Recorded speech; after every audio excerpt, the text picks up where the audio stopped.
"Monsieur, we are cousins," said Porthos, without being disconcerted, as he had never reckoned upon being received enthusiastically by the husband.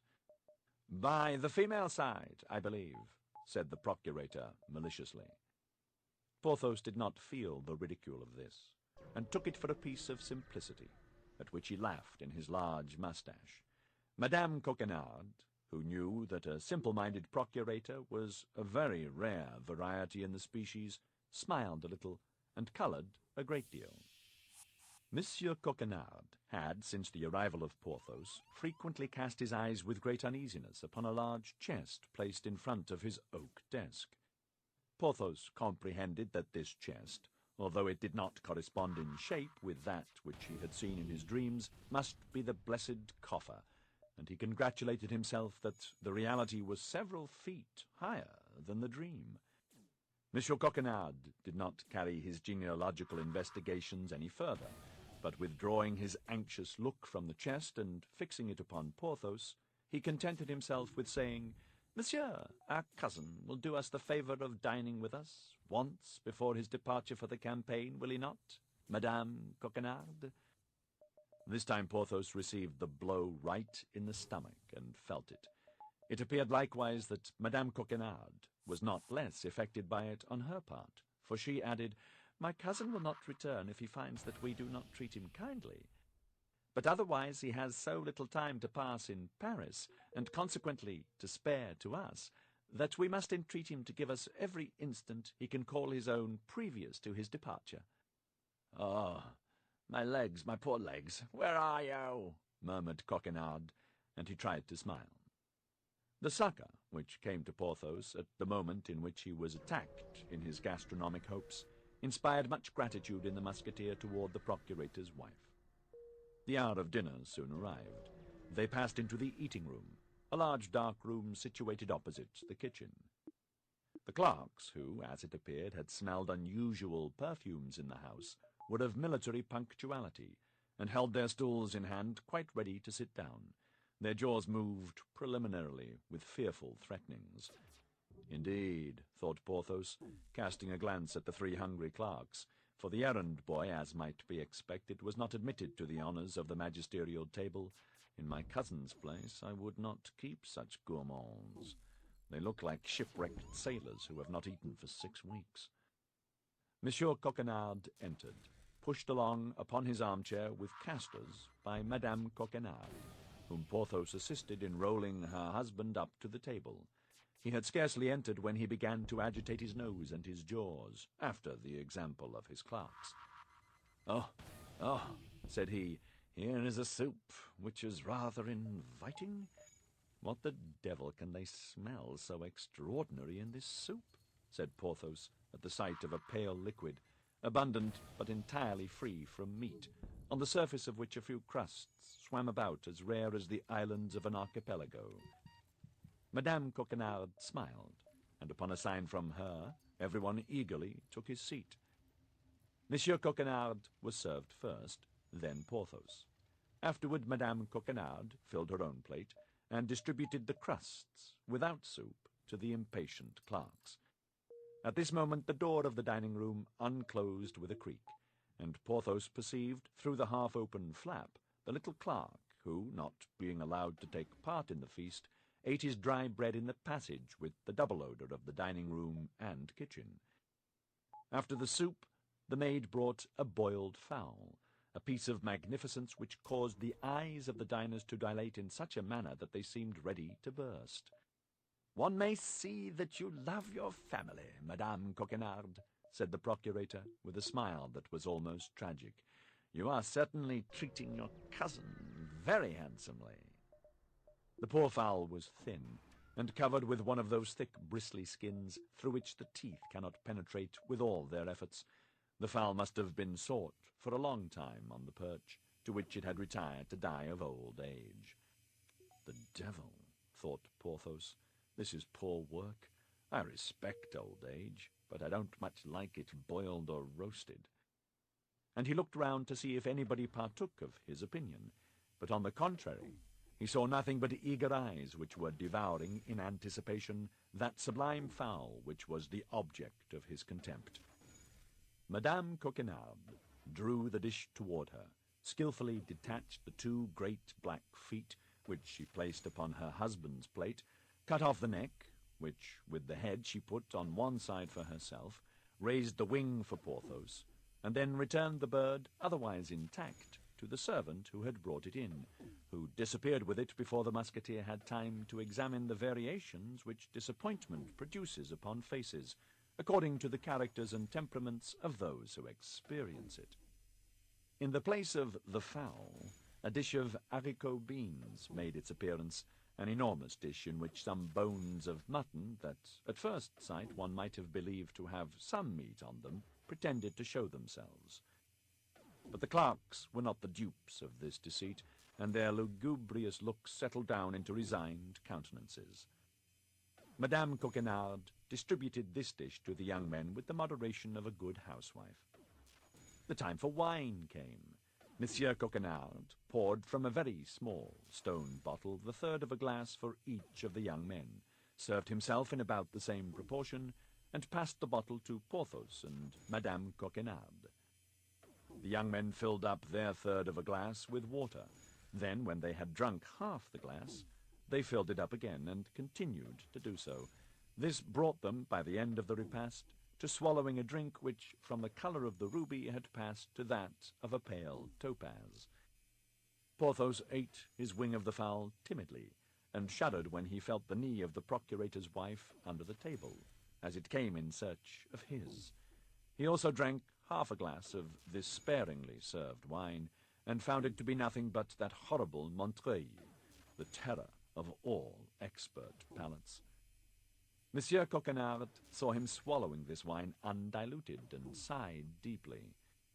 "Will you eat any of these beans, Cousin Porthos?" said Madame Coquenard, in that tone which says, "Take my advice, don't touch them." "Devil take me if I taste one of them," murmured Porthos to himself, and then said aloud, "Thank you, my cousin. I am no longer hungry." There was silence. Porthos could hardly keep his countenance. The procurator repeated several times, "Ah, Madame Coquenard, accept my compliments. Your dinner has been a real feast. Lord, how I have eaten!" Monsieur Coquenard had eaten his soup, the black feet of the fowl, and the only mutton bone on which there was the least appearance of meat. Porthos fancied they were mystifying him, and began to curl his moustache and knit his eyebrows, but the knee of Madame Coquenard gently advised him to be patient. This silence and this interruption in serving, which were unintelligible to Porthos, had, on the contrary, a terrible meaning for the clerks. Upon a look from the procurator, accompanied by a smile from Madame Coquenard, they arose slowly from the table, folded their napkins more slowly still, bowed, and retired. "Go, young men, go and promote digestion by working," said the procurator gravely. The clerks gone, Madame Coquenard rose and took from a buffet a piece of cheese, some preserved quinces, and a cake which she had herself made of almonds and honey. Monsieur Coquenard knit his eyebrows, because there were too many good things. Porthos bit his lips because he saw not the wherewithal to dine. He looked to see if the dish of beans was still there. The dish of beans had disappeared. "A positive feast!" cried Monsieur Coquenard, turning about in his chair. "A real feast! Epulce epulorum! Lucullus dines with Lucullus." Porthos looked at the bottle which was near him, and hoped that with wine, bread, and cheese he might make a dinner. But wine was wanting, the bottle was empty. Monsieur and Madame Coquenard did not seem to observe it. "This is fine," said Porthos to himself. "I am prettily caught." He passed his tongue over a spoonful of preserves, and stuck his teeth into the sticky pastry of Madame Coquenard. "Now," said he, "the sacrifice is consummated. Ah, if I had not the hope of peeping with Madame Coquenard into her husband's chest." Monsieur Coquenard, after the luxuries of such a repast, which he called an excess, felt the want of a siesta. Porthos began to hope that the thing would take place at the present sitting, and in that same locality. But the procurator would listen to nothing. He would be taken to his room, and was not satisfied till he was close to his chest, upon the edge of which, for still greater precaution, he placed his feet. The procurator's wife took Porthos into an adjoining room, and they began to lay the basis of a reconciliation. "You could come and dine 3 times a week," said Madame Coquenard. "Thanks, madame," said Porthos, "but I don't like to abuse your kindness. Besides, I must think of my outfit." "That's true," said the procurator's wife, groaning. "That unfortunate outfit." "Alas, yes," said Porthos. "It is so." "But of what, then, does the equipment of your company consist, Monsieur Porthos?" "Oh, of many things," said Porthos. "The Musketeers are, as you know, picked soldiers, and they require many things useless to the Guardsmen or the Swiss." "But yet, detail them to me." "Why, they may amount to," said Porthos, who preferred discussing the total to taking them one by one. The procurator's wife waited tremblingly. "To how much?" said she. "I hope it does not exceed—" She stopped. Speech failed her. "Oh, no," said Porthos. "It does not exceed 2,500 livres. I even think that with economy I could manage it with 2,000 livres." "Good God!" cried she. 2,000 livres? Why, that is a fortune!" Porthos made a most significant grimace. Madame Coquenard understood it. "I wish to know the detail," said she, "because having many relatives in business, I was almost sure of obtaining things at 100% less than you would pay yourself." "Aha!" said Porthos. "That is what you meant to say." "Yes, dear Monsieur Porthos. Thus, for instance, don't you in the first place want a horse?" "Yes, a horse." "Well, then, I can just suit you." "Ah," said Porthos, brightening. "That's well as regards my horse, but I must have the appointments complete, as they include objects which a musketeer alone can purchase, and which will not amount, beside, to more than 300 livres. 300 livres? Then put down 300 livres, said the procurator's wife with a sigh. Porthos smiled. It may be remembered that he had the saddle which came from Buckingham. These 300 livres he reckoned upon putting snugly into his pocket. "Then," continued he, "there is a horse for my lackey, and my valise. As to my arms, it is useless to trouble you about them. I have them." "A horse for your lackey," resumed the procurator's wife hesitatingly. "But that is doing things in lordly style, my friend."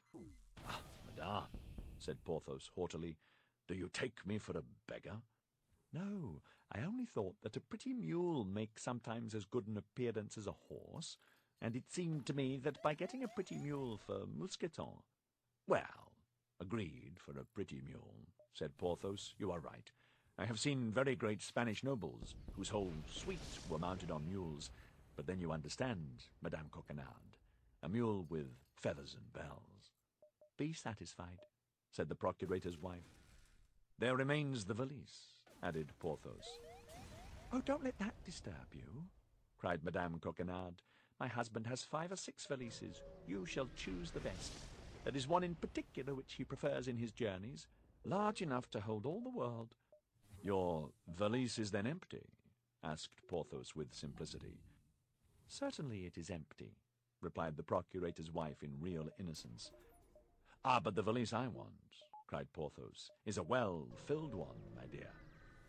Madame uttered fresh sighs. Molière had not written his scene in L'Avare then. Madame Coquenard was in the dilemma of Harpagon.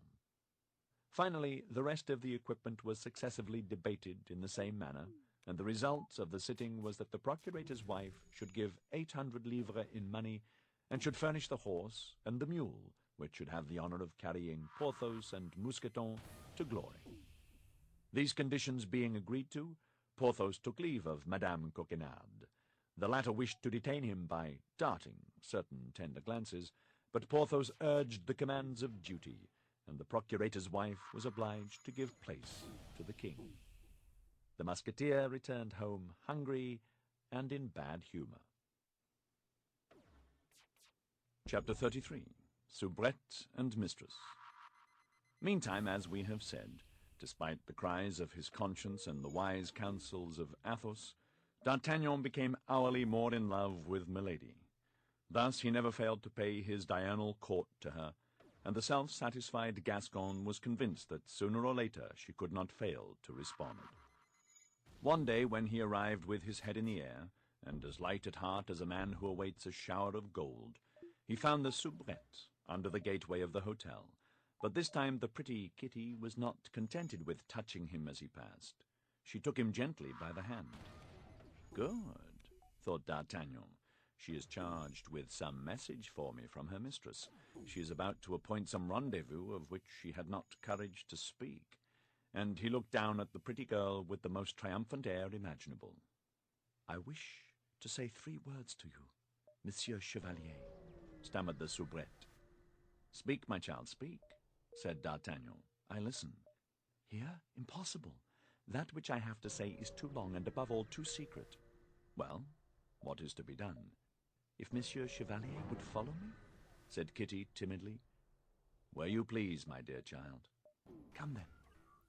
And Kitty, who had not let go the hand of D'Artagnan, led him up a little dark winding staircase, and after ascending about 15 steps, opened a door.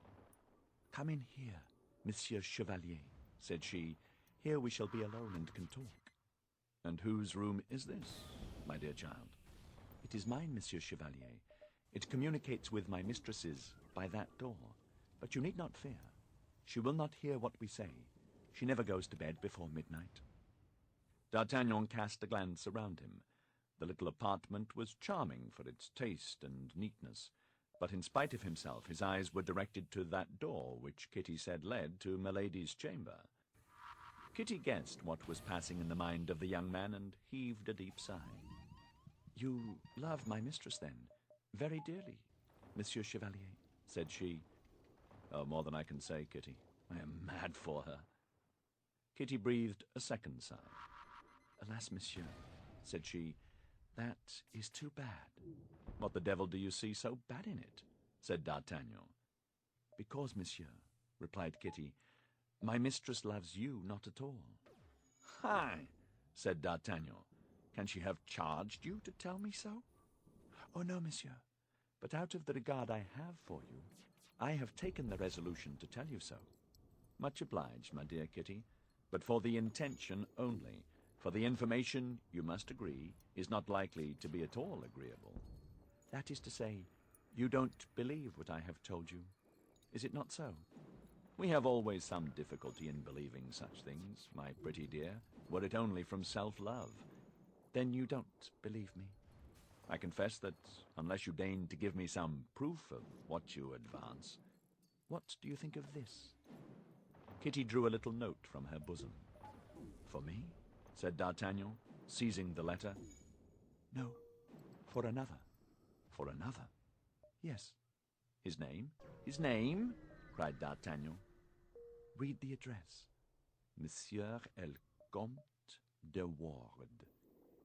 The remembrance of the scene at Saint-Germain presented itself to the mind of the presumptuous Gascon. As quick as thought, he tore open the letter, in spite of the cry which Kitty uttered on seeing what he was going to do, or rather, what he was doing. "Oh, good Lord, Monsieur Chevalier," said she, "what are you doing?" "I," said D'Artagnan, "nothing."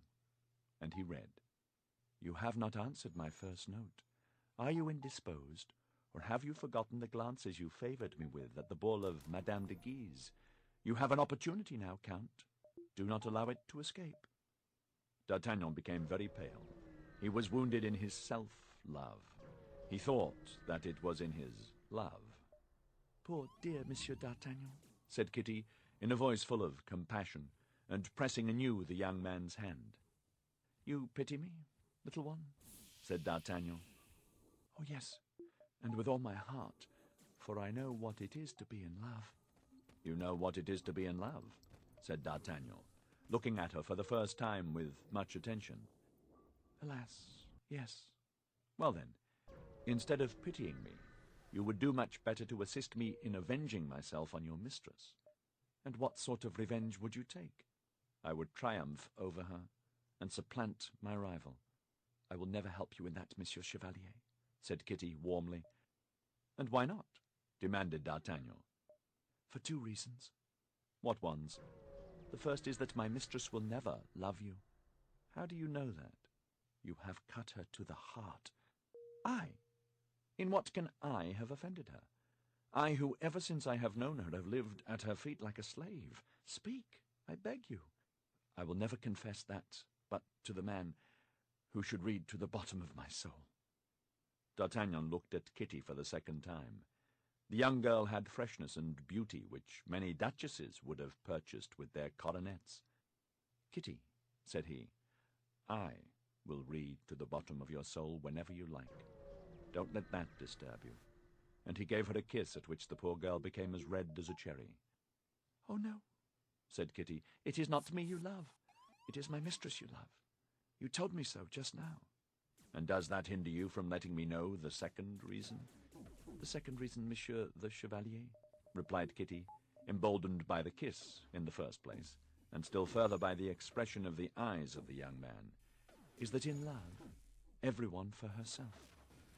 Then only D'Artagnan remembered the languishing glances of Kitty, her constantly meeting him in the antechamber, the corridor, or on the stairs, those touches of the hand every time she met him, and her deep sighs.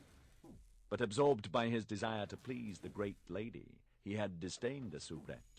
He whose game is the eagle takes no heed of the sparrow. But this time our Gascon saw at a glance all the advantage to be derived from the love which Kitty had just confessed so innocently, or so boldly, the interception of letters addressed to the Comte de Wardes, news on the spot, entrance at all hours into Kitty's chamber, which was contiguous to her mistress's. The perfidious deceiver was, as may plainly be perceived, already sacrificing in intention the poor girl in order to obtain Milady willy-nilly. Well, said he to the young girl, are you willing, my dear Kitty, that I should give you a proof of that love which you doubt? What love? Asked the young girl. Of that which I am ready to feel toward you. And what is that proof? Are you willing that I should this evening pass with you the time I generally spend with your mistress? Oh, yes, said Kitty, clapping her hands. Very willing. Well, then, come here, my dear, said D'Artagnan, establishing himself in an easy chair. Come, and let me tell you that you are the prettiest soubrette I ever saw. And he did tell her so much and so well that the poor girl, who asked nothing better than to believe him, did believe him. Nevertheless, to D'Artagnan's great astonishment, the pretty Kitty defended herself resolutely. Time passes quickly when it is passed in attacks and defenses. Midnight sounded, and almost at the same time the bell was rung in Milady's chamber. Good God, cried Kitty, there is my mistress calling me. Go directly. D'Artagnan rose, took his hat, as if it had been his intention to obey, then opening quickly the door of a large closet, instead of that leading to the staircase, he buried himself amid the robes and dressing gowns of Milady. What are you doing? Cried Kitty. D'Artagnan, who had secured the key, shut himself up in the closet without reply. Well, cried Milady in a sharp voice, are you asleep that you don't answer when I ring? And D'Artagnan heard the door of communication opened violently. Here am I, Milady, here am I, cried Kitty, springing forward to meet her mistress. Both went into the bedroom, and as the door of communication remained open, D'Artagnan could hear Milady for some time scolding her maid. She was at length appeased, and the conversation turned upon him, while Kitty was assisting her mistress. Well, said Milady, I have not seen our Gascon this evening. What, Milady? Has he not come? Said Kitty. Can he be inconstant before being happy? Oh, no. He must have been prevented by Monsieur de Tréville or Monsieur Dessessart. I understand my game, Kitty. I have this one safe. What will you do with him, madame? What will I do with him? Be easy, Kitty. There is something between that man and me that he is quite ignorant of. He nearly made me lose my credit with his eminence. Oh, I will be revenged. I believed that Madame loved him. I love him. I detest him, an idiot who held the life of Lord de Winter in his hands and did not kill him, by which I missed 300,000 livres income. That's true, said Kitty. Your son was the only heir of his uncle, and until his majority you would have had the enjoyment of his fortune. D'Artagnan shuddered to the marrow at hearing this suave creature reproach him, with that sharp voice which she took such pains to conceal in conversation, for not having killed a man whom he had seen load her with kindnesses. For all this, continued Milady, I should long ago have revenged myself on him if, and I don't know why, the cardinal had not requested me to conciliate him. Oh, yes, but Madame has not conciliated that little woman he was so fond of. What? The mercer's wife of the Rue des Fossoyeurs. Has he not already forgotten she ever existed? Fine vengeance, that, on my faith. A cold sweat broke from D'Artagnan's brow. Why, this woman was a monster. He resumed his listening, but unfortunately the toilet was finished. That will do, said Milady. Go into your own room, and tomorrow endeavour again to get me an answer to the letter I gave you. For Monsieur de Ward, said Kitty. To be sure, for Monsieur de Ward. Now, there is one, said Kitty, who appears to me quite a different sort of a man from that poor Monsieur d'Artagnan. Go to bed, mademoiselle, said Milady. I don't like comments. D'Artagnan heard the door close, then the noise of 2 bolts by which Milady fastened herself in. On her side, but as softly as possible, Kitty turned the key of the lock, and then D'Artagnan opened the closet door. "Oh, good Lord," said Kitty in a low voice, "what is the matter with you? How pale you are!" "The abominable creature," murmured D'Artagnan. "Silence, silence, begone!" said Kitty. "There is nothing but a wainscot between my chamber and Milady's. Every word that is uttered in one can be heard in the other." "That's exactly the reason I won't go," said D'Artagnan. "What?" said Kitty, blushing. "Well, at least I will go. Later." He drew Kitty to him. She had the less motive to resist. Resistance would make so much noise. Therefore, Kitty surrendered. It was a movement of vengeance upon Milady. D'Artagnan believed it right to say that vengeance is the pleasure of the gods. With a little more heart, he might have been contented with this new conquest. But the principal features of his character were ambition and pride. It must, however, be confessed in his justification that the first use he made of his influence over Kitty was to try and find out what had become of Madame Bonacieux. But the poor girl swore upon the crucifix to D'Artagnan that she was entirely ignorant on that head, her mistress never admitting her into half her secrets, only she believed she could say she was not dead. As to the cause which was near making Milady lose her credit with the cardinal, Kitty knew nothing about it, but this time D'Artagnan was better informed than she was. As he had seen Milady on board a vessel at the moment he was leaving England, he suspected that it was, almost without a doubt, on account of the diamond studs. But what was clearest in all this was the true hatred, the profound hatred, the inveterate hatred of Milady, was increased by his not having killed her brother-in-law. D'Artagnan came the next day to Milady's, and finding her in a very ill humour, had no doubt that it was lack of an answer from Monsieur de Ward that provoked her thus. Kitty came in, but Milady was very cross with her.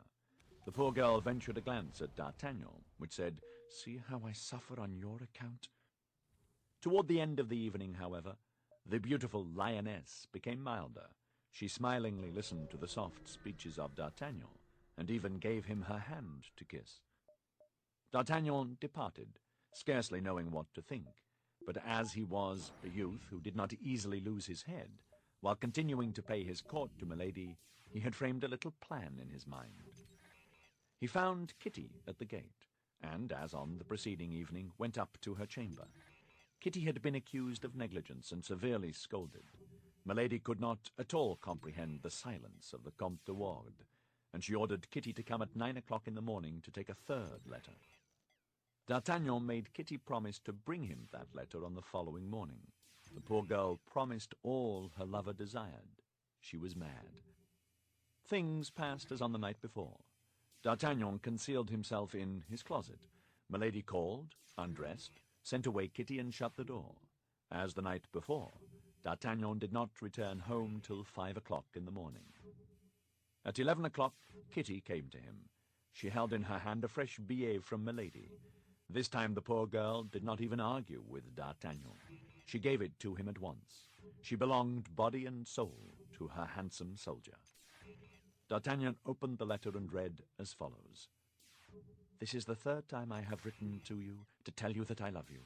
Beware that I do not write to you a fourth time to tell you that I detest you. If you repent of the manner in which you have acted toward me, the young girl who brings you this will tell you how a man of spirit may obtain his pardon." D'Artagnan colored and grew pale several times in reading this billet. "Oh, you love her still," said Kitty, who had not taken her eyes off the young man's countenance for an instant. "No, Kitty, you are mistaken. I do not love her, but I will avenge myself for her contempt. Oh, yes, I know what sort of vengeance. You told me that. What matters it to you, Kitty? You know it is you alone whom I love. How can I know that? By the scorn I will throw upon her." D'Artagnan took a pen and wrote, "Madame, until the present moment, I could not believe that it was to me your first two letters were addressed. So unworthy did I feel myself of such an honor. Besides, I was so seriously indisposed that I could not in any case have replied to them. But now I am forced to believe in the excess of your kindness, since not only your letter but your servant assures me that I have the good fortune to be loved by you. She has no occasion to teach me the way in which a man of spirit may obtain his pardon. I will come and ask mine at 11 o'clock this evening. To delay it a single day would be, in my eyes, now to commit a fresh offense. From him whom you have rendered the happiest of men, Comte de Wardes." This note was, in the first place, a forgery. It was likewise an indelicacy. It was even, according to our present manners, something like an infamous action. But at that period people did not manage affairs as they do today. Besides, D'Artagnan, from her own admission, knew Milady culpable of treachery in matters more important, and could entertain no respect for her. And yet, notwithstanding this want of respect, he felt an uncontrollable passion for this woman boiling in his veins, passion drunk with contempt, but passion or thirst, as the reader pleases. D'Artagnan's plan was very simple. By Kitty's chamber he could gain that of her mistress. He would take advantage of the first moment of surprise, shame, and terror to triumph over her. He might fail, but something must be left to chance. In 8 days the campaign would open, and he would be compelled to leave Paris. D'Artagnan had no time for a prolonged love siege. "There," said the young man, handing Kitty the letter sealed. "Give that to Milady. It is the Count's reply." Poor Kitty became as pale as death. She suspected what the letter contained. "Listen, my dear girl," said D'Artagnan. "You cannot but perceive that all this must end, some way or other. Milady may discover that you gave the first billet to my lackey instead of to the Count's, that it is I who have opened the others, which ought to have been opened by de Wardes. Milady will then turn you out of doors, and you know she is not the woman to limit her vengeance." "Alas," said Kitty, "for whom have I exposed myself to all that?" "For me, I well know, my sweet girl," said D'Artagnan. "But I am grateful, I swear to you." "But what does this note contain?" "Milady will tell you." "Ah, you do not love me," cried Kitty, "and I am very wretched." To this reproach there is always one response which deludes women. D'Artagnan replied in such a manner that Kitty remained in her great delusion. Although she cried freely before deciding to transmit the letter to her mistress, she did at last so decide, which was all D'Artagnan wished. Finally he promised that he would leave her mistress's presence at an early hour that evening, and that when he left the mistress he would ascend with the maid. This promise completed poor Kitty's consolation. Chapter 34, in which the equipment of Aramis and Porthos is treated of. Since the four friends had been each in search of his equipments, there had been no fixed meeting between them. They dined apart from one another wherever they might happen to be, or rather where they could. Duty likewise, on its part, took a portion of that precious time which was gliding away so rapidly. Only they had agreed to meet once a week, about 1 o'clock at the residence of Athos, seeing that he, in agreement with the vow he had formed, did not pass over the threshold of his door. This day of reunion was the same day as that on which Kitty came to find D'Artagnan. Soon as Kitty left him, D'Artagnan directed his steps toward the Rue Ferou. He found Athos and Aramis philosophizing. Aramis had some slight inclination to resume the cassock. Athos, according to his system, neither encouraged nor dissuaded him. Athos believed that everyone should be left to his own free will. He never gave advice but when it was asked, and even then he required to be asked twice. "People in general," he said, "only ask advice, not to follow it, or if they do follow it, it is for the sake of having someone to blame for having given it." Porthos arrived a minute after D'Artagnan. The four friends were reunited. The four countenances expressed four different feelings. That of Porthos, tranquility; that of D'Artagnan, hope; that of Aramis, uneasiness; that of Athos, carelessness. At the end of a moment's conversation, in which Porthos hinted that a lady of elevated rank had condescended to relieve him from his embarrassment, Mousqueton entered. He came to request his master to return to his lodgings, where his presence was urgent, as he piteously said. "Is it my equipment?" "Yes and no," replied Mousqueton. "Well, but can't you speak? Come, monsieur." Porthos rose, saluted his friends, and followed Mousqueton. An instant after, Bazin made his appearance at the door. "What do you want with me, my friend?" said Aramis, with that mildness of language which was observable in him every time that his ideas were directed toward the church. "A man wishes to see monsieur at home," replied Bazin. "A man? What man?" "A mendicant." "Give him alms, Bazin, and bid him pray for a poor sinner." "This mendicant insists upon speaking to you, and pretends that you will be very glad to see him." "He has sent no particular message for me." "Yes. If Monsieur Aramis hesitates to come," he said, "tell him I am from Tours." "From Tours?" cried Aramis. "A thousand pardons, gentlemen, but no doubt this man brings me the news I expected." And rising also, he went off at a quick pace. There remained Athos and D'Artagnan. "I believe these fellows have managed their business. What do you think, D'Artagnan?" said Athos. "I know that Porthos was in a fair way," replied D'Artagnan, "and as to Aramis, to tell you the truth, I have never been seriously uneasy on his account. But you, my dear Athos, you who so generously distributed the Englishman's pistoles, which were our legitimate property, what do you mean to do?" "I am satisfied with having killed that fellow, my boy, seeing that it is blessed bread to kill an Englishman. But if I had pocketed his pistoles, they would have weighed me down like a remorse." "Go to, my dear Athos. You have truly inconceivable ideas." "Let it pass. What do you think of Monsieur de Tréville telling me, when he did me the honor to call upon me yesterday, that you associated with the suspected English, whom the cardinal protects?" "That is to say, I visit an Englishwoman, the one I named." "Oh, aye, the fair woman on whose account I gave you advice, which naturally you took care not to adopt." "I gave you my reasons." "Yes, you look there for your outfit, I think you said." "Not at all. I have acquired certain knowledge that that woman was concerned in the abduction of Madame Bonacieux." "Yes, I understand now. To find one woman, you court another. It is the longest road, but certainly the most amusing." D'Artagnan was on the point of telling Athos all, but one consideration restrained him. Athos was a gentleman, punctilious in points of honor, and there were in the plan which our lover had devised for Milady, he was sure, certain things that would not obtain the assent of this Puritan. He was therefore silent. And as Athos was the least inquisitive of any man on earth, D'Artagnan's confidence stopped there. We will therefore leave the two friends, who had nothing important to say to each other, and follow Aramis. Upon being informed that the person who wanted to speak to him came from Tours, we have seen with what rapidity the young man followed, or rather went before, Bazin. He ran without stopping from the Rue Ferou to the Rue de Vaugirard.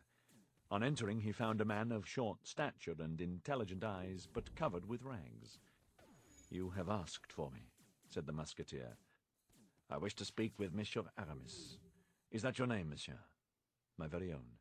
You have brought me something." "Yes, if you show me a certain embroidered handkerchief."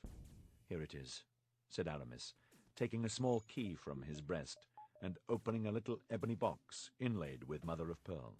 "Here it is. Look." "That is right," replied the mendicant. "Dismiss your lackey." In fact, Bazin, curious to know what the mendicant could want with his master, kept pace with him as well as he could, and arrived almost the same time he did. But his quickness was not of much use to him. At the hint from the mendicant, his master made him a sign to retire, and he was obliged to obey. Bazin gone, the mendicant cast a rapid glance around him in order to be sure that nobody could either see or hear him, and opening his ragged vest, badly held together by a leather strap, he began to rip the upper part of his doublet, from which he drew a letter.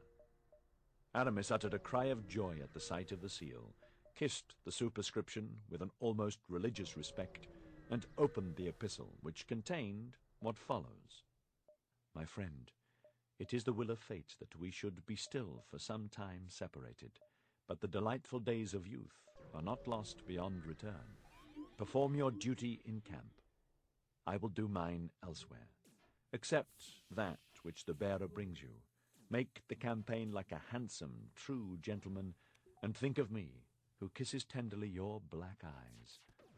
Adieu, or rather, au revoir." The mendicant continued to rip his garments, and drew from amid his rags 150 Spanish double pistoles, which he laid down on the table. Then he opened the door, bowed, and went out before the young man, stupefied by his letter, had ventured to address a word to him. Aramis then re-perused the letter, and perceived a postscript. "P.S. You may behave politely to the bearer, who is a count and a grandee of Spain." "Golden dreams," cried Aramis. "Oh, beautiful life. Yes, we are young. Yes, we shall yet have happy days. My love, my blood, my life, all are thine, my adored mistress." And he kissed the letter with passion, without even vouchsafing a look at the gold which sparkled on the table. Bazin scratched at the door, and as Aramis had no longer any reason to exclude him, he bade him come in. Bazin was stupefied at the sight of the gold, and forgot that he came to announce D'Artagnan, who, curious to know who the mendicant could be, came to Aramis on leaving Athos. Now, as D'Artagnan used no ceremony with Aramis, seeing that Bazin forgot to announce him, he announced himself. "The devil, my dear Aramis," said D'Artagnan, "if these are the prunes that are sent to you from Tours, I beg you will make my compliments to the gardener who gathers them." "You are mistaken, friend D'Artagnan," said Aramis, always on his guard. "This is from my publisher, who has just sent me the price of that poem in one-syllable verse that I began yonder." "Ah, indeed," said D'Artagnan. "Well, your publisher is very generous, my dear Aramis. That's all I can say." "Ah, monsieur," cried Bazin, "a poem sells so dear as that? It is incredible." "Ah, monsieur, you can write as much as you like. You may become equal to Monsieur de Voiture and Monsieur de Benserade. I like that. A poet is as good as an abbé. Ah, Monsieur Aramis, become a poet, I beg of you." "Bazin, my friend," said Aramis, "I believe you meddle with my conversation." Bazin perceived he was wrong. He bowed and went out. "Ah," said D'Artagnan with a smile, "you sell your productions at their weight in gold. You are very fortunate, my friend, but take care or you will lose that letter which is peeping from your doublet, and which also comes, no doubt, from your publisher." Aramis blushed to the eyes, crammed in the letter, and rebuttoned his doublet. "My dear D'Artagnan," said he, "if you please, we will join our friends. As I am rich, we will today begin to dine together again, expecting that you will be rich in your turn." "My faith," said D'Artagnan with great pleasure, "it is long since we have had a good dinner, and I, for my part, have a somewhat hazardous expedition for this evening, and shall not be sorry, I confess, to fortify myself with a few glasses of good old Burgundy." "Agreed. As to the old Burgundy, I have no objection to that," said Aramis, from whom the letter and the gold had removed, as by magic, his ideas of conversion.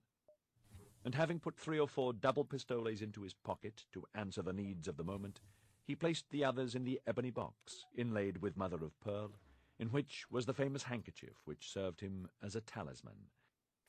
The 2 friends repaired to Athos's, and he, faithful to his vow of not going out, took upon him to order dinner to be brought to them.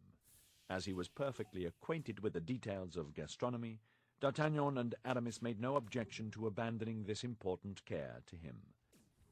They went to find Porthos, and at the corner of the Rue Bac met Mousqueton, who, with a most pitiable air, was driving before him a mule and a horse.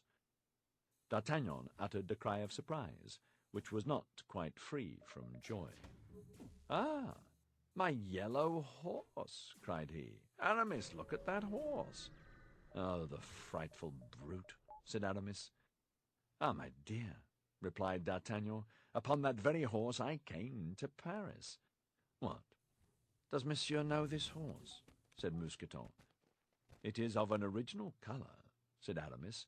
"I never saw one with such a hide in my life." "I can well believe it," replied D'Artagnan, "and that was why I got 3 crowns for him. It must have been for his hide, for certes the carcass is not worth 18 livres. But how did this horse come into your hands, Mousqueton?" "Pray," said the lackey, "say nothing about it, monsieur. It is a frightful trick of the husband of our Duchess." "How is that, Mousqueton?" "Why, we are looked upon with a rather favourable eye by a lady of quality, the Duchesse de... But, your pardon, my master has commanded me to be discreet. She had forced us to accept a little souvenir, a magnificent Spanish genet and an Andalusian mule, which were beautiful to look upon. The husband heard of the affair. On their way he confiscated the 2 magnificent beasts which were being sent to us, and substituted these horrible animals." "Which you are taking back to him," said D'Artagnan. "Exactly," replied Mousqueton. "You may well believe that we will not accept such steeds as these in exchange for those which had been promised to us.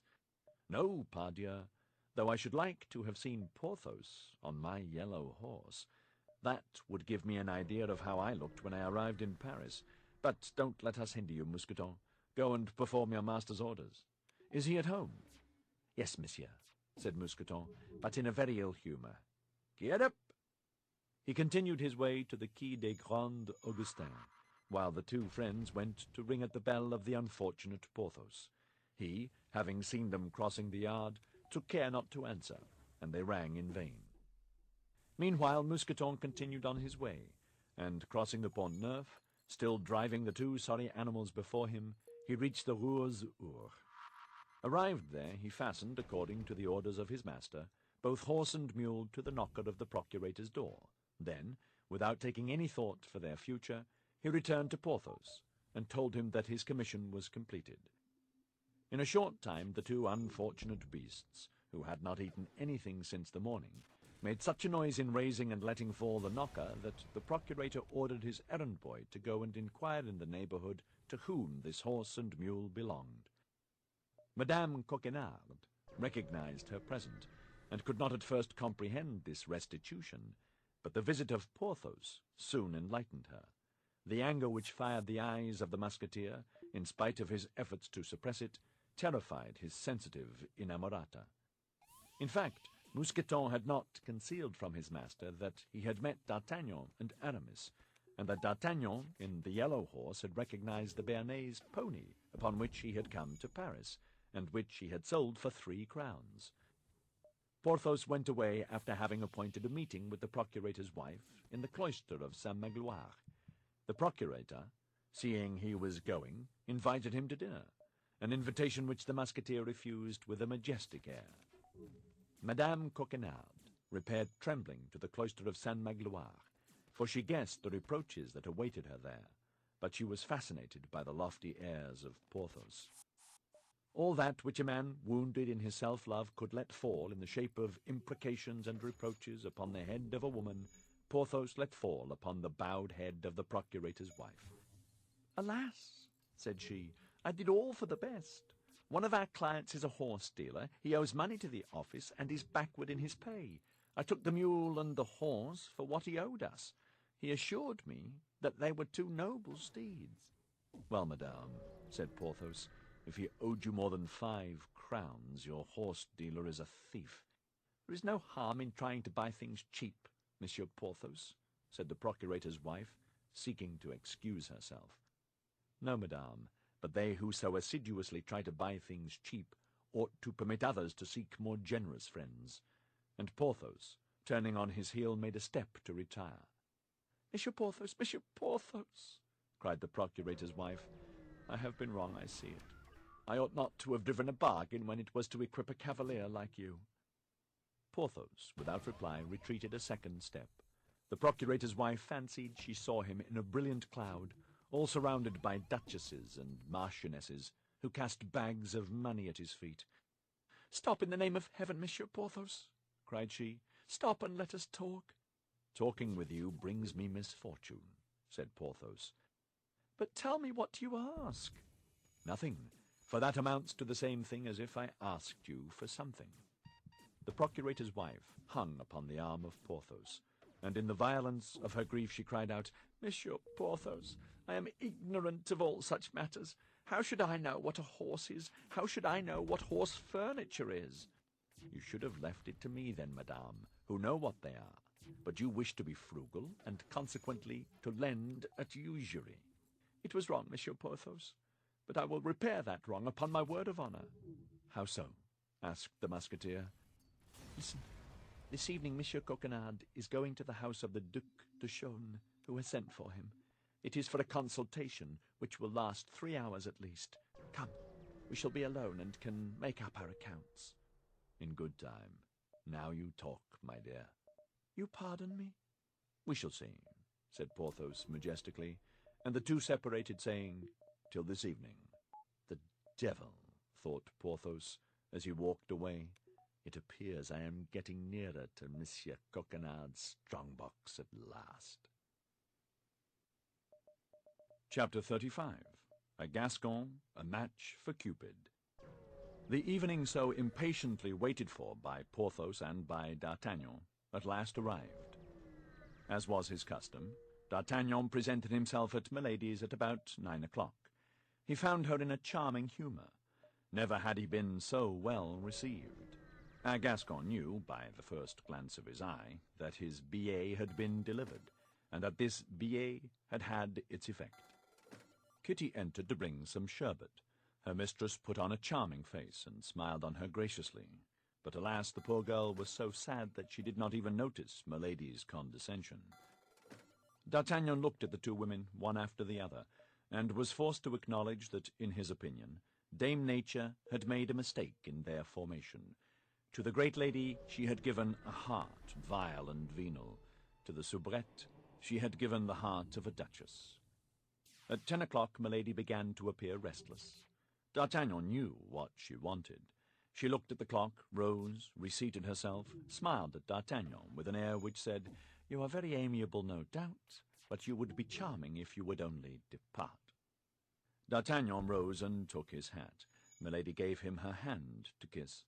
The young man felt her press his hand, and comprehended that this was a sentiment not of coquetry, but of gratitude because of his departure. "She loves him devilishly," he murmured. Then he went out. This time Kitty was nowhere waiting for him, neither in the antechamber, nor in the corridor, nor beneath the great door.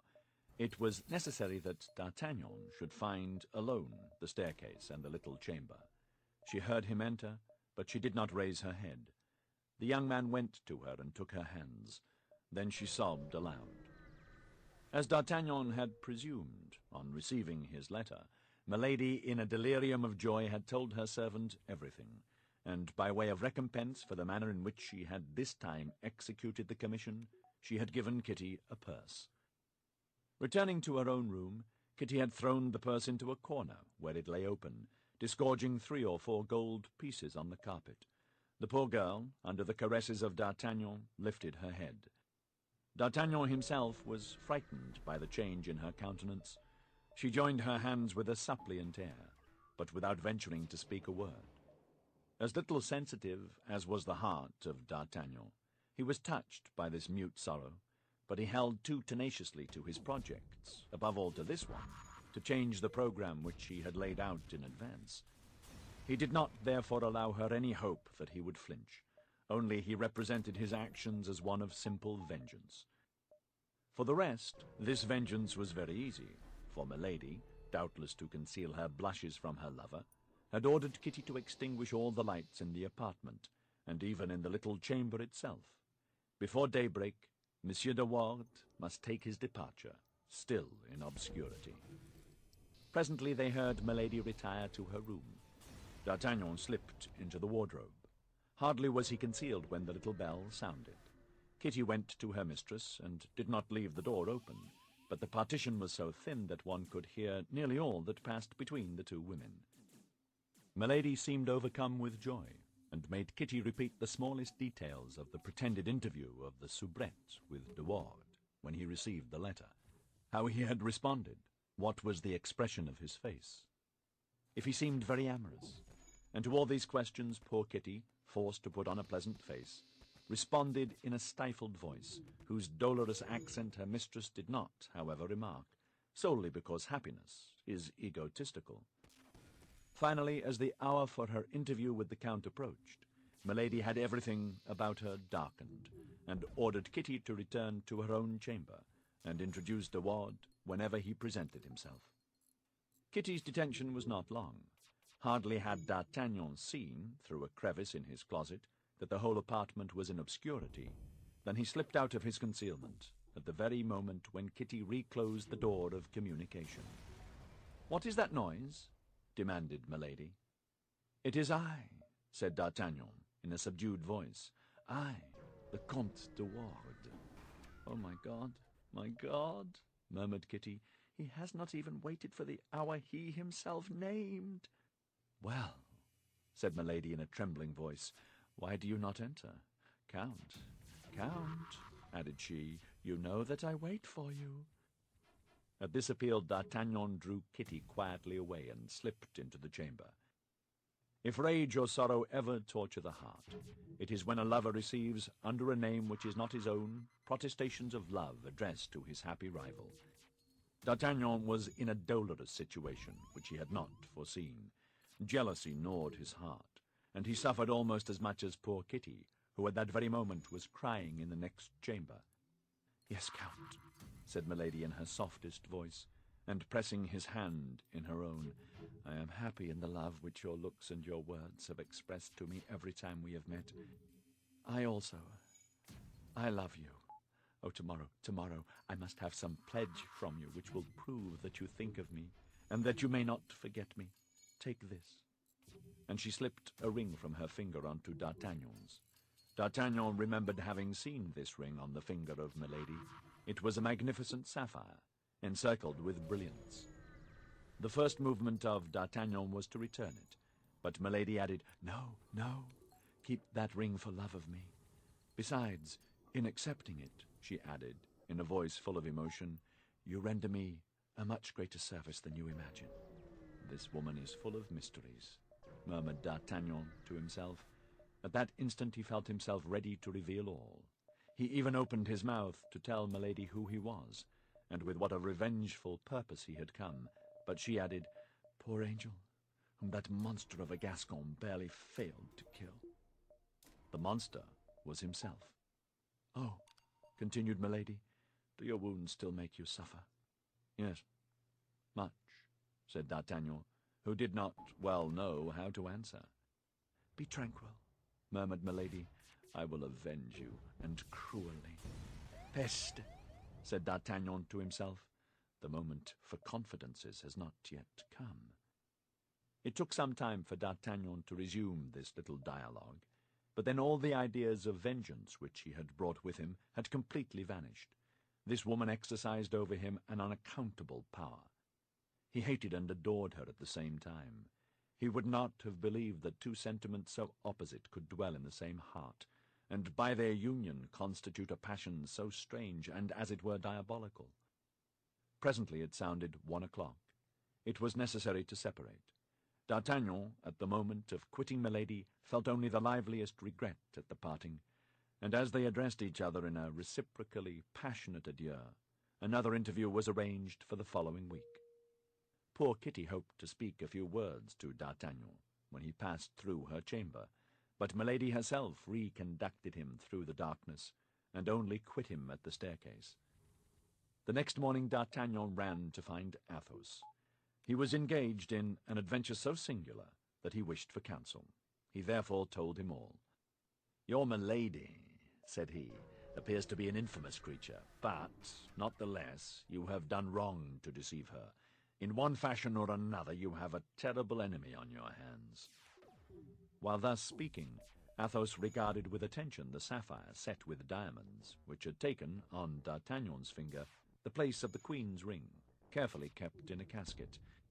"You notice my ring?" said the Gascon, proud to display so rich a gift in the eyes of his friends.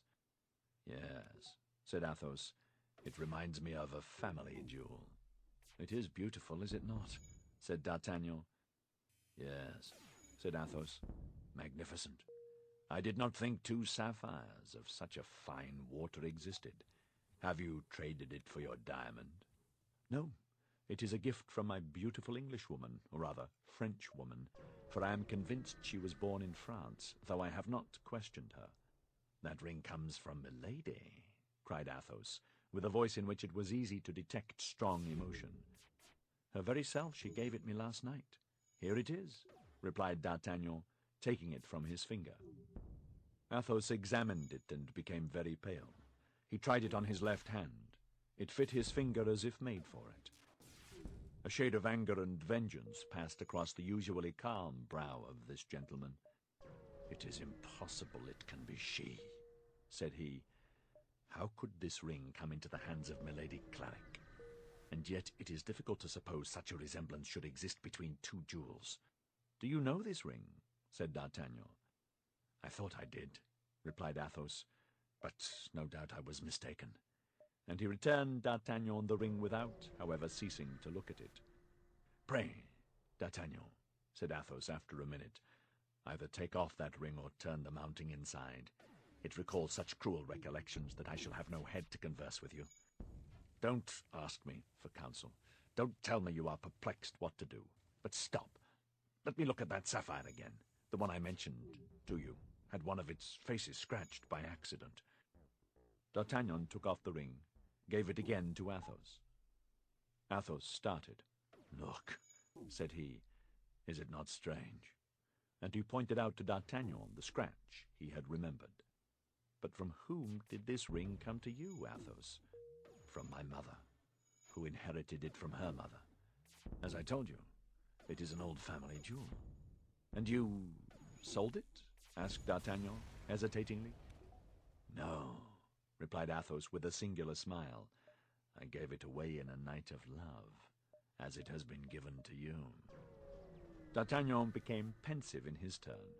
It appeared as if there were abysses in Milady's soul whose depths were dark and unknown. He took back the ring, but put it in his pocket and not on his finger. "D'Artagnan," said Athos, taking his hand, "you know I love you. If I had a son, I could not love him better. Take my advice. Renounce this woman. I do not know her, but a sort of intuition tells me she is a lost creature, and that there is something fatal about her." "You are right," said D'Artagnan. "I will have done with her. I own that this woman terrifies me." "Shall you have the courage?" said Athos. "I shall," replied D'Artagnan, and instantly.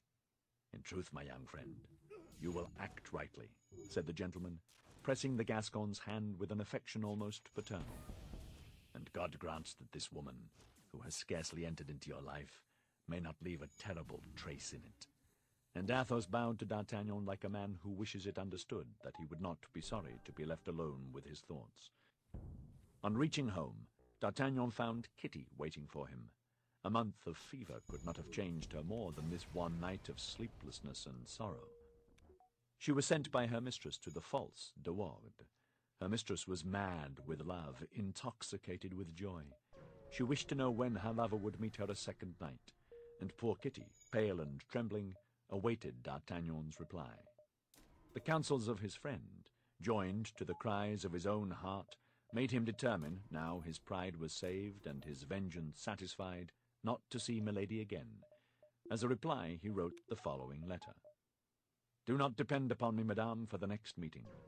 Since my convalescence, I have so many affairs of this kind on my hands that I am forced to regulate them a little. When your turn comes, I shall have the honor to inform you of it. I kiss your hands. Comte de Wardes." Not a word about the sapphire.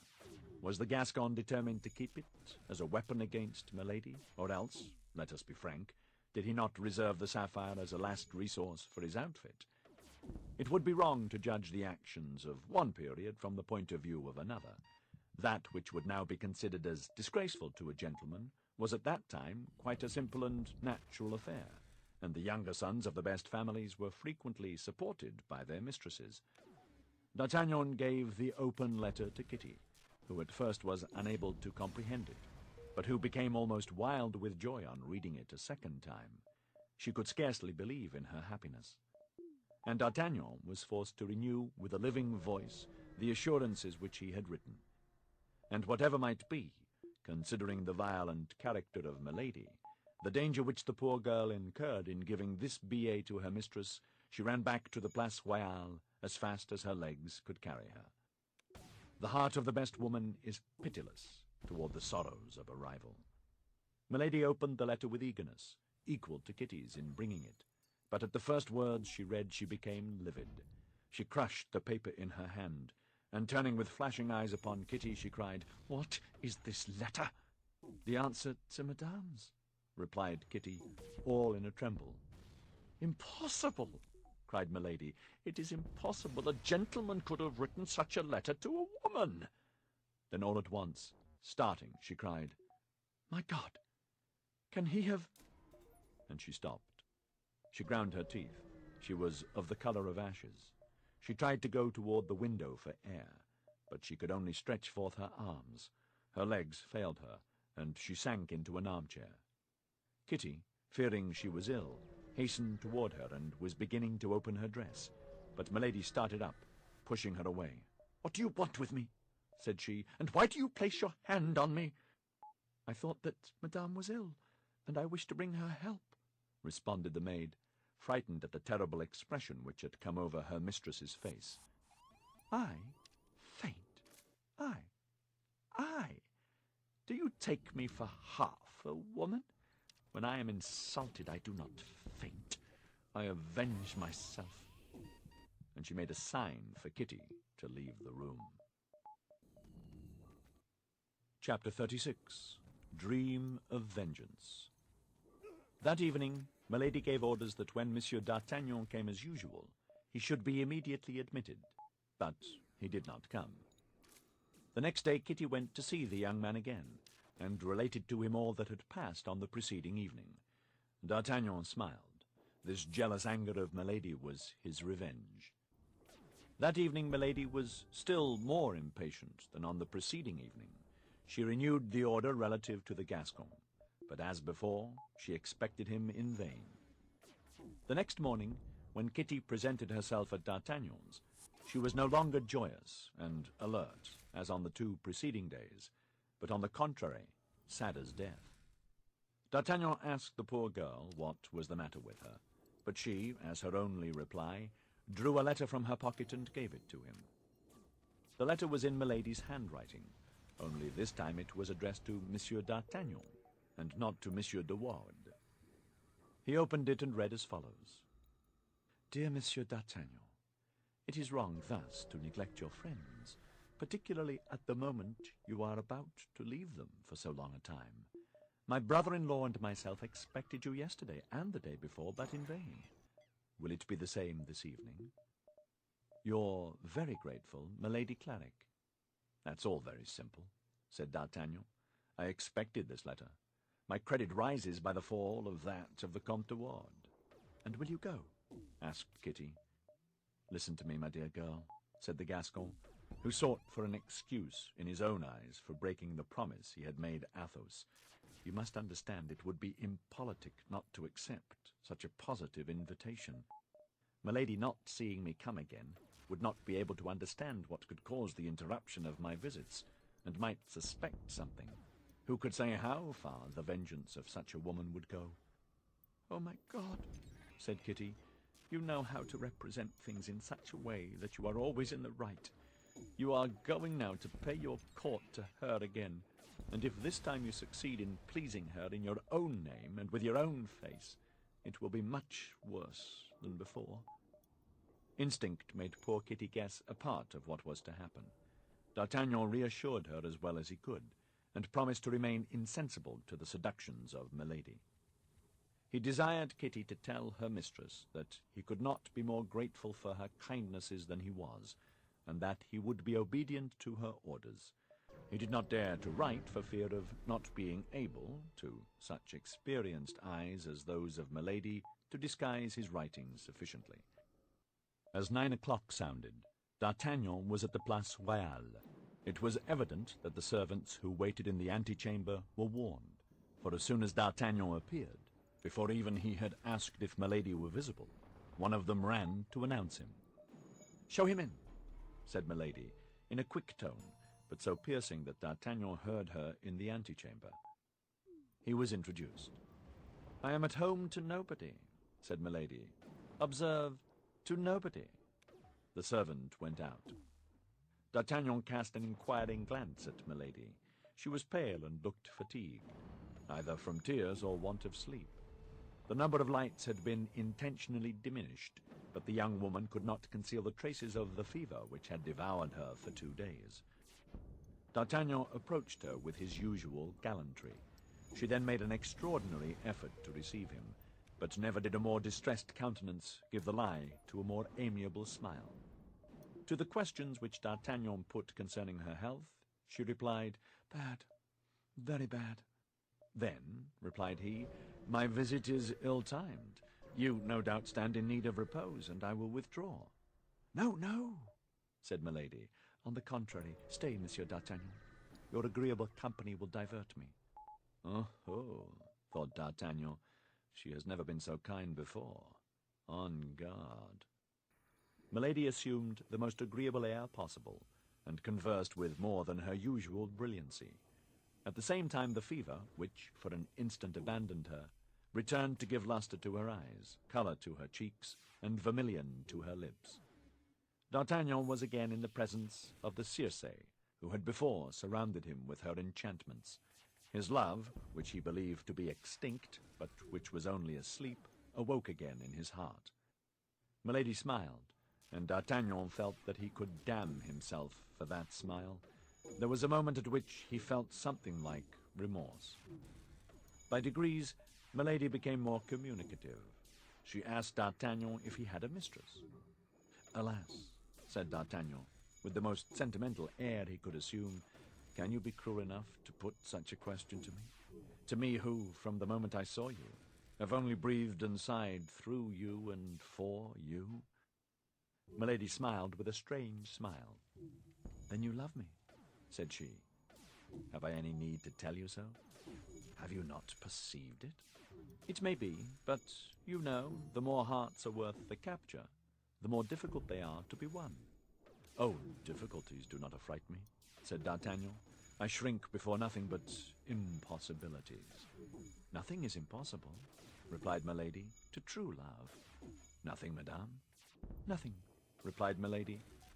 "The devil," thought D'Artagnan. "The note is changed.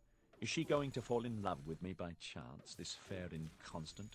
And will she be disposed to give me myself another sapphire like that which she gave me for De Ward?"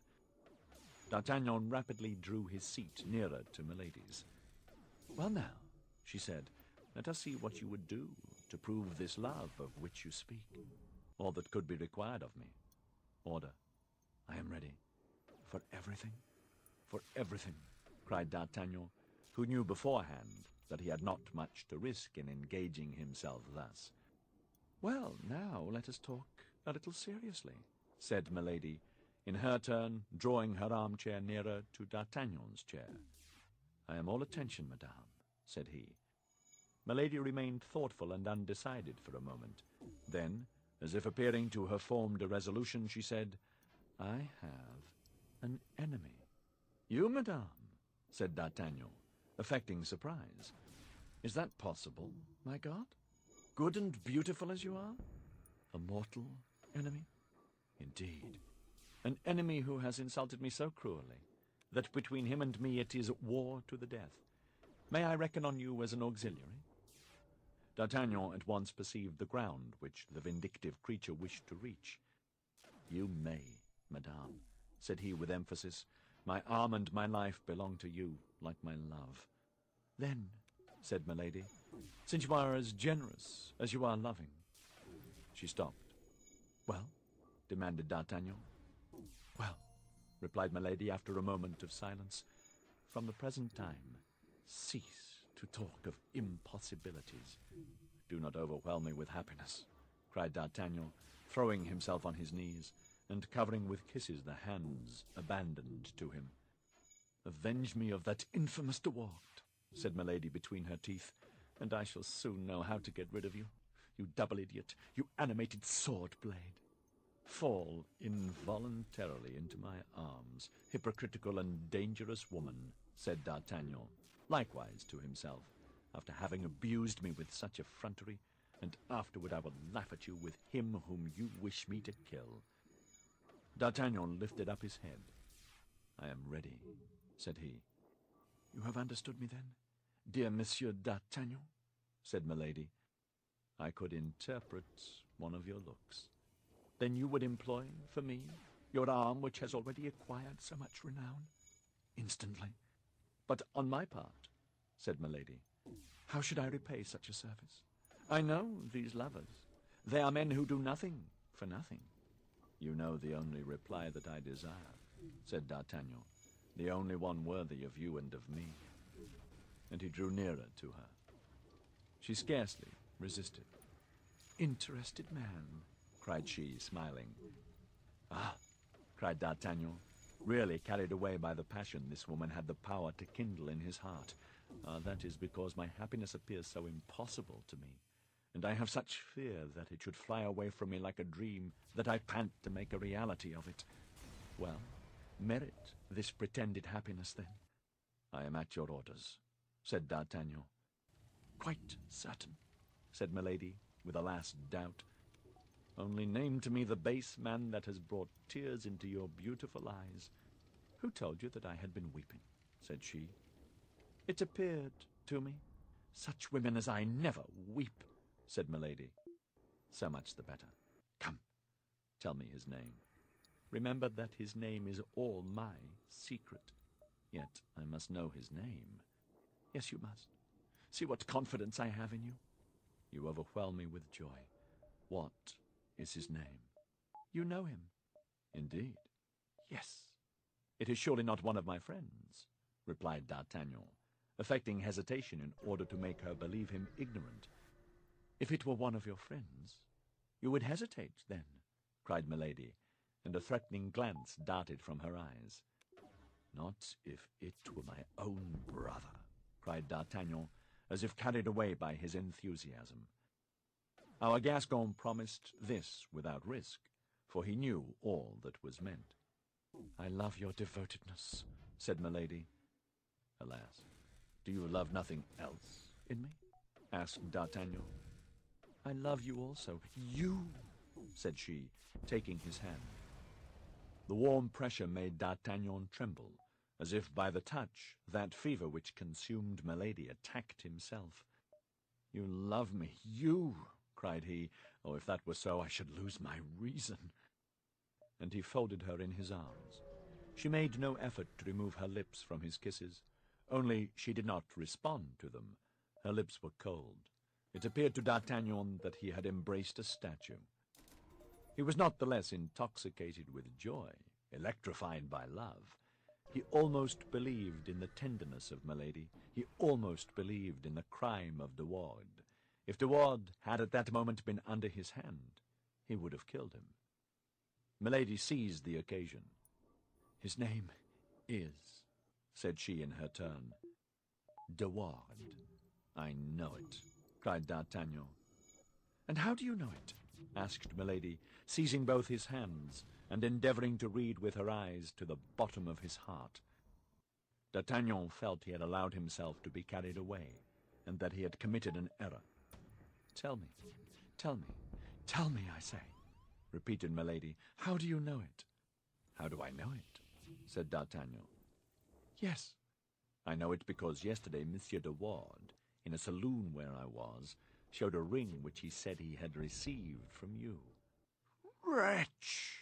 cried Milady. The epithet, as may be easily understood, resounded to the very bottom of D'Artagnan's heart. "Well," continued she. "Well, I will avenge you of this wretch," replied D'Artagnan, giving himself the airs of Don Japhet of Armenia. "Thanks, my brave friend," cried Milady. "And when shall I be avenged?" "Tomorrow." "Immediately."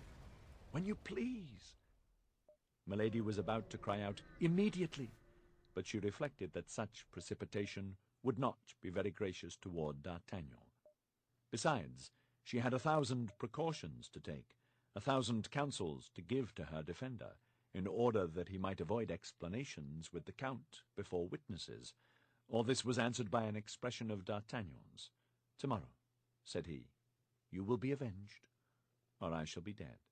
"No," said she, "you will avenge me, but you will not be dead.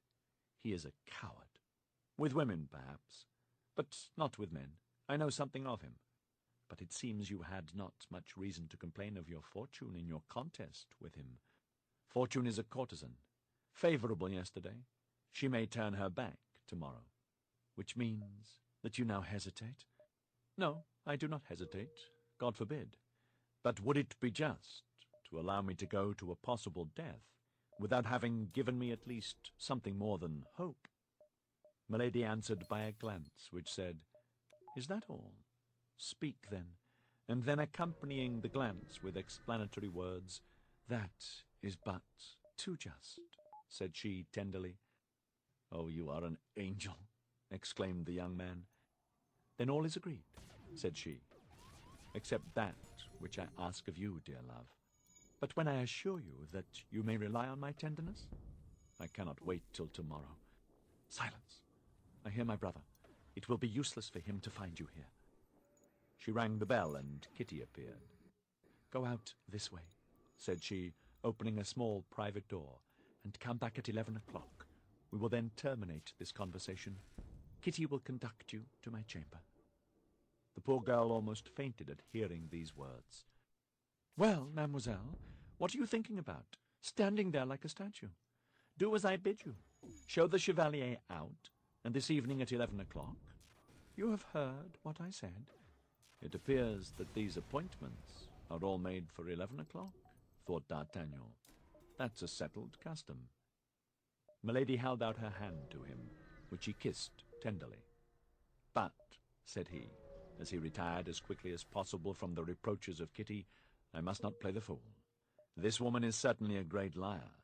I must take care." Chapter 37. Milady's Secret. D'Artagnan left the hotel instead of going up at once to Kitty's chamber, as she endeavored to persuade him to do, and that for 2 reasons. The first, because by this means he should escape reproaches, recriminations, and prayers. The second, because he was not sorry to have an opportunity of reading his own thoughts, and endeavoring, if possible, to fathom those of this woman. What was most clear in the matter was that D'Artagnan loved Milady like a madman, and that she did not love him at all. In an instant, D'Artagnan perceived that the best way in which he could act would be to go home and write Milady a long letter, in which he would confess to her that he and De Ward were, up to the present moment, absolutely the same, and that consequently he could not undertake, without committing suicide, to kill the Comte de Ward. But he also was spurred on by a ferocious desire of vengeance. He wished to subdue this woman in his own name, and as this vengeance appeared to him to have a certain sweetness in it, he could not make up his mind to renounce it. He walked 6 or 7 times round the Place Royale, turning at every 10 steps to look at the light in Milady's apartment, which was to be seen through the blinds. It was evident that this time the young woman was not in such haste to retire to her apartment as she had been the first. At length the light disappeared. With this light was extinguished the last irresolution in the heart of D'Artagnan. He recalled to his mind the details of the first night, and with a beating heart and a brain on fire, he re-entered the hotel and flew toward Kitty's chamber. The poor girl, pale as death and trembling in all her limbs, wished to delay her lover, but Milady, with her ear on the watch, had heard the noise D'Artagnan had made, and opening the door, said, "Come in." All this was of such incredible immodesty, of such monstrous effrontery, that D'Artagnan could scarcely believe what he saw or what he heard. He imagined himself to be drawn into one of those fantastic intrigues one meets in dreams. He, however, darted not the less quickly toward Milady, yielding to that magnetic attraction which the lodestone exercises over iron. As the door closed after them, Kitty rushed toward it. Jealousy, fury, offended pride, all the passions, in short, that dispute the heart of an outraged woman in love, urged her to make a revelation. But she reflected that she would be totally lost if she confessed having assisted in such a machination, and above all, that D'Artagnan would also be lost to her forever. This last thought of love counseled her to make this last sacrifice. D'Artagnan, on his part, had gained the summit of all his wishes. It was no longer a rival who was beloved. It was himself who was apparently beloved. A secret voice whispered to him at the bottom of his heart that he was but an instrument of vengeance, that he was only caressed till he had given death. But pride, but self-love, but madness silenced this voice and stifled its murmurs. And then our Gascon, with that large quantity of conceit which we know he possessed, compared himself with De Wardes, and asked himself why, after all, he should not be beloved for himself. He was absorbed entirely by the sensations of the moment. Milady was no longer for him that woman of fatal intentions who had, for a moment, terrified him. She was an ardent, passionate mistress, abandoning herself to love which she also seemed to feel. 2 hours thus glided away. When the transports of the two lovers were calmer, Milady, who had not the same motives for forgetfulness that D'Artagnan had, was the first to return to reality, and asked the young man if the means which were on the morrow to bring on the encounter between him and De Wardes were already arranged in his mind. But D'Artagnan, whose ideas had taken quite another course, forgot himself like a fool, and answered gallantly that it was too late to think about duels and sword thrusts. The coldness toward the only interests that occupied her mind terrified Milady, whose questions became more pressing. Then D'Artagnan, who had never seriously thought of this impossible duel, endeavored to turn the conversation, but he could not succeed. Milady kept him within the limits she had traced beforehand with her irresistible spirit and her iron will. D'Artagnan fancied himself very cunning when advising Milady to renounce, by pardoning De Wardes, the furious projects she had formed. But at the first word the young woman started, and exclaimed in a sharp, bantering tone which sounded strangely in the darkness, "Are you afraid, dear Monsieur D'Artagnan?" "You cannot think so, dear love," replied D'Artagnan. "But now suppose this poor Comte de Wardes were less guilty than you think him." "At all events," said Milady seriously, "he has deceived me, and from the moment he deceived me he merited death." "He shall die, then, since you condemn him," said D'Artagnan, in so firm a tone that it appeared to Milady an undoubted proof of devotion. This reassured her. We cannot say how long the night seemed to Milady, but D'Artagnan believed it to be hardly 2 hours before the daylight peeped through the window blinds and invaded the chamber with its paleness. Seeing D'Artagnan about to leave her, Milady recalled his promise to avenge her on the Comte de Wardes. "I am quite ready," said D'Artagnan. "But in the first place I should like to be certain of one thing."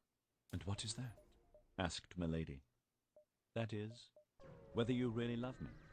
I have given you proof of that, it seems to me, and I am yours, body and soul." "Thanks, my brave lover. But as you are satisfied of my love, you must, in your turn, satisfy me of yours. Is it not so?" "Certainly. But if you love me as much as you say," replied D'Artagnan, "do you not entertain a little fear on my account?" "What have I to fear?" "Why, that I may be dangerously wounded. Killed, even." "Impossible," cried Milady. "You are such a valiant man, and such an expert swordsman." "You would not, then, prefer a method," resumed D'Artagnan, "which would equally avenge you while rendering the combat useless?" Milady looked at her lover in silence. The pale light of the first rays of day gave to her clear eyes a strangely frightful expression. "Really," said she, "I believe you now begin to hesitate." "No, I do not hesitate. But I really pity this poor Comte de Wardes, since you have ceased to love him. I think that a man must be so severely punished by the loss of your love that he stands in need of no other chastisement." "Who told you that I loved him?" asked Milady sharply. "At least, I am now at liberty to believe, without too much fatuity, that you love another," said the young man in a caressing tone, "and I repeat that I am really interested for the Count." "You?" asked Milady. "Yes, I. And why you?" "Because I alone know." "What?" "That he is far from being, or rather having been, so guilty toward you as he appears." "Indeed," said Milady in an anxious tone. "Explain yourself, for I really cannot tell what you mean." And she looked at D'Artagnan, who embraced her tenderly with eyes which seemed to burn themselves away. "Yes, I am a man of honor," said D'Artagnan, "determined to come to an end. And since your love is mine, and I am satisfied I possess it, for I do possess it, do I not?" "Entirely. Go on." "While I feel as if transformed, a confession weighs on my mind." "A confession?" "If I had the least doubt of your love, I would not make it. But you love me, my beautiful mistress, do you not?" "Without doubt." "Then if through excess of love I have rendered myself culpable toward you, you will pardon me?" "Perhaps." D'Artagnan tried with his sweetest smile to touch his lips to Milady's, but she evaded him. "This confession," said she, growing paler. "What is this confession?" "You gave De Wardes a meeting on Thursday last in this very room, did you not?" "No, no, it is not true," said Milady, in a tone of voice so firm, and with a countenance so unchanged, that if D'Artagnan had not been in such perfect possession of the fact, he would have doubted.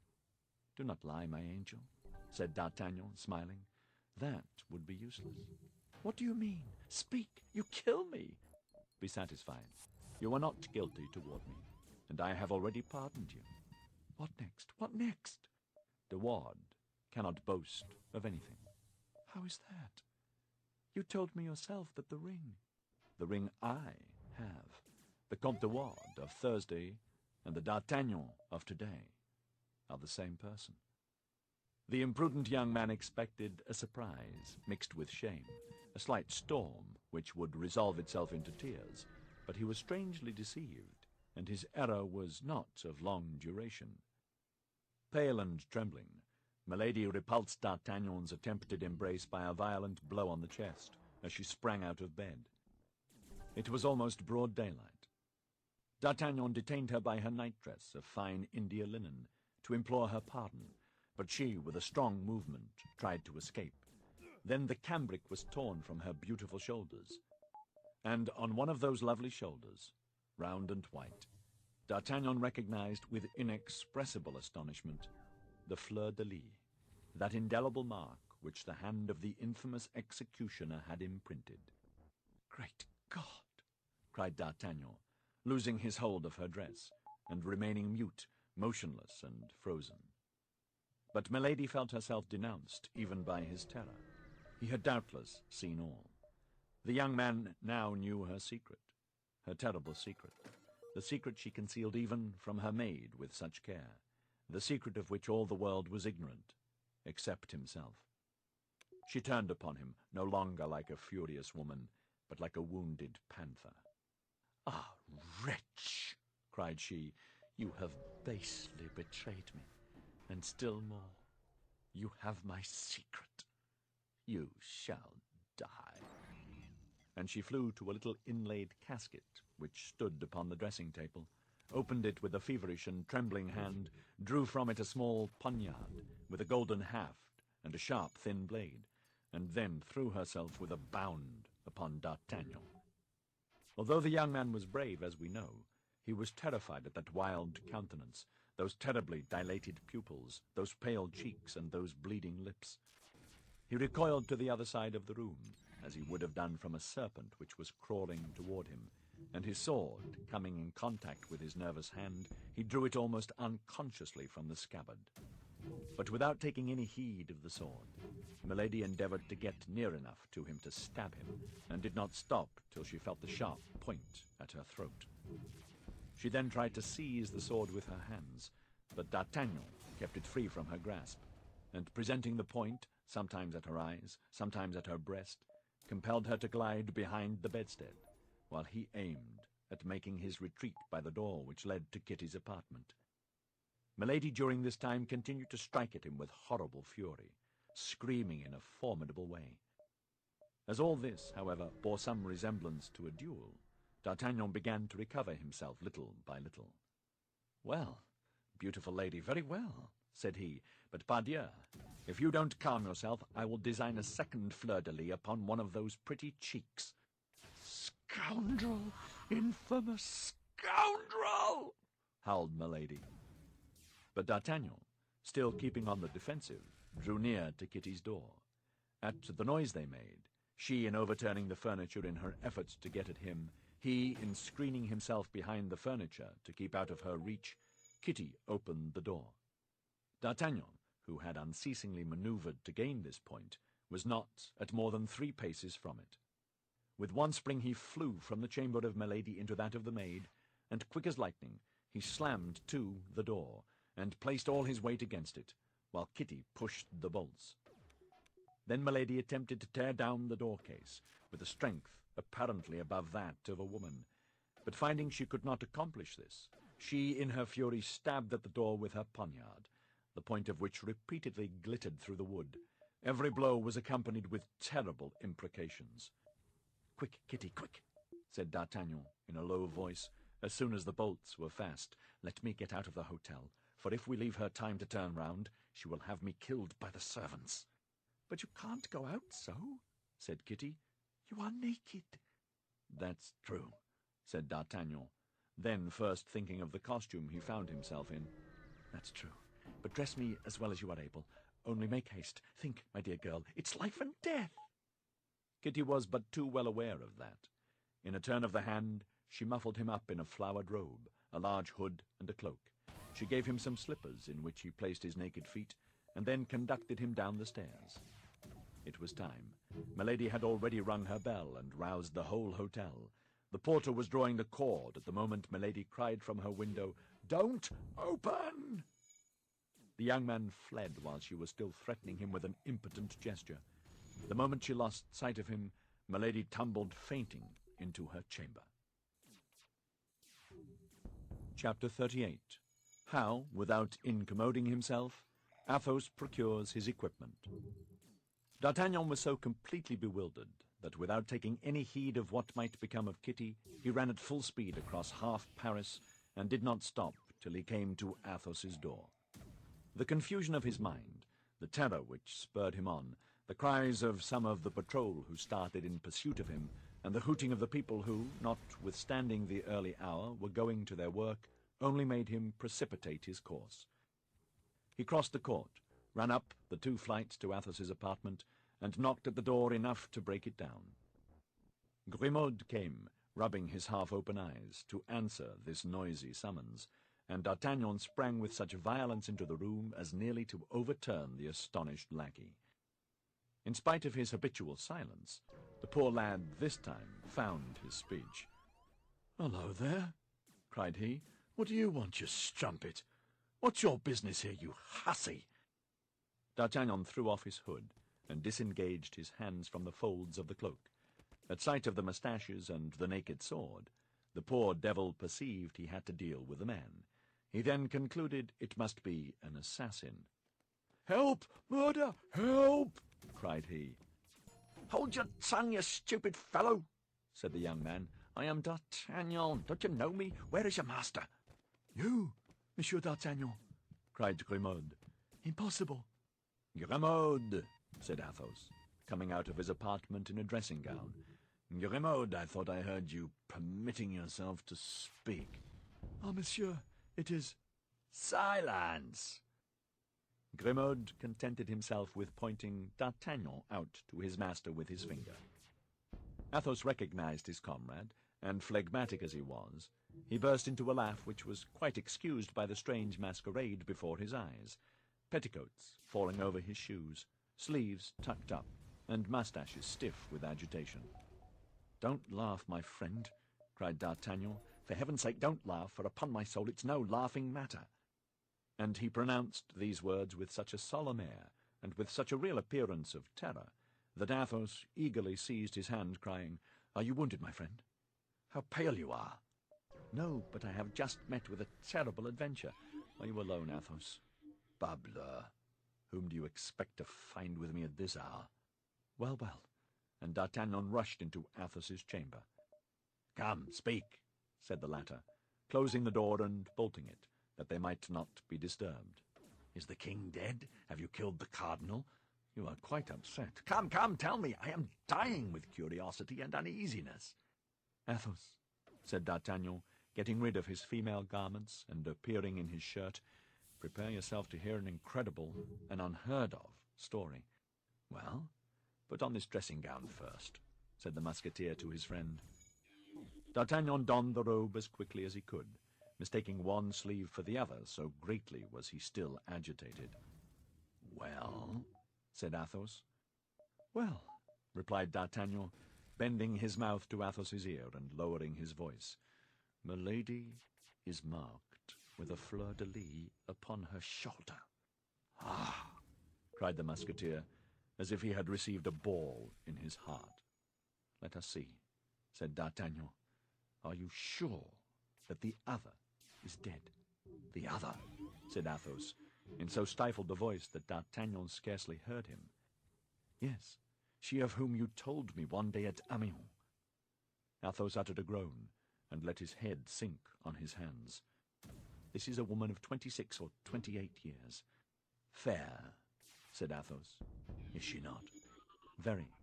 "Blue and clear eyes, of a strange brilliancy, with black eyelids and eyebrows?" "Yes." "Tall, well made. She has lost a tooth next to the eye tooth, on the left." "Yes." "The fleur-de-lis is small, rosy in color, and looks as if efforts had been made to efface it by the application of poultices?" "Yes." "But you say she is English?" "She is called Milady, but she may be French. Lord de Winter is only her brother-in-law." "I will see her, D'Artagnan." "Beware, Athos, beware. You tried to kill her. She is a woman to return you the like, and not to fail. She will not dare to say anything. That would be to denounce herself. She is capable of anything or everything. Did you ever see her furious?" "No," said Athos. "A tigress, a panther. Ah, my dear Athos, I am greatly afraid I have drawn a terrible vengeance on both of us." D'Artagnan then related all, the mad passion of Milady and her menaces of death. "You are right, and upon my soul I would give my life for a hair," said Athos. "Fortunately, the day after tomorrow we leave Paris. We are going, according to all probability, to La Rochelle, and once gone, she will follow you to the end of the world, Athos, if she recognizes you. Let her then exhaust her vengeance on me alone." "My dear friend, of what consequence is it if she kills me?" said Athos. "Do you perchance think I set any great store by life?" "There is something horribly mysterious under all this, Athos. This woman is one of the cardinal's spies. I am sure of that." "In that case, take care. If the cardinal does not hold you in high admiration for the affair of London, he entertains a great hatred for you.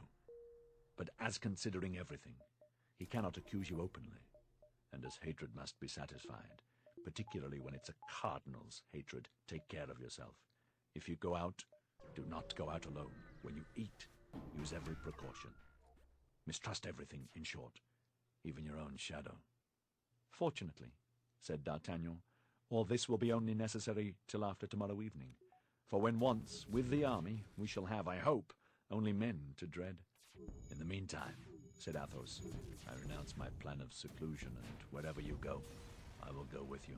You must return to the Rue des Fossoyeurs. I will accompany you. But, however near it may be, replied D'Artagnan, I cannot go thither in this guise.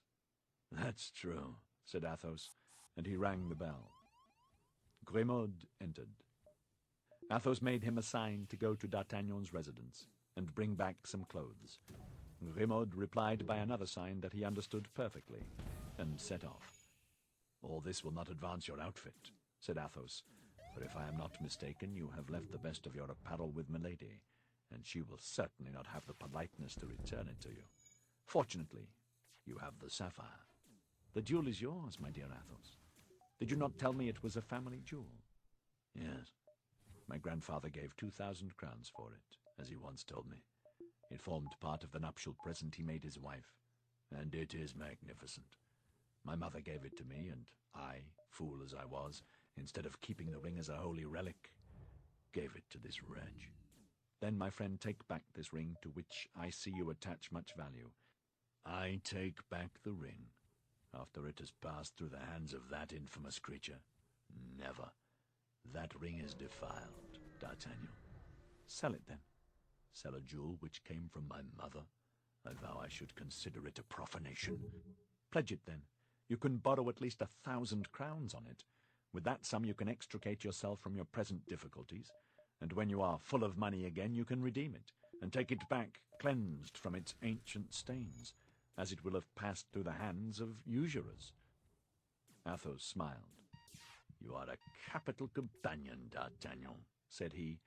Your never-failing cheerfulness raises poor souls in affliction. Well, let us pledge the ring, but upon one condition. What? That there shall be 500 crowns for you, and 500 crowns for me. Don't dream it, Athos. I don't need the quarter of such a sum, I who am still only in the Guards, and by selling my saddles I shall procure it. What do I want? A horse for Planchet, that's all. Besides, you forget that I have a ring likewise, to which you attach more value, it seems, than I do to mine. At least I have thought so. Yes, for in any extreme circumstances it might not only extricate us from some great embarrassment, but even a great danger. It is not only a valuable diamond, but it is an enchanted talisman. I don't at all understand you, but I believe all you say to be true. Let us return to my ring, or rather to yours. You shall take half the sum that will be advanced upon it, or I will throw it into the Seine, and I doubt, as was the case with Polycrates, whether any fish will be sufficiently complacent to bring it back to us. Well, I will take it then, said D'Artagnan. At this moment Grimaud returned, accompanied by Planchet. The latter, anxious about his master and curious to know what had happened to him, had taken advantage of the opportunity and brought the garments himself.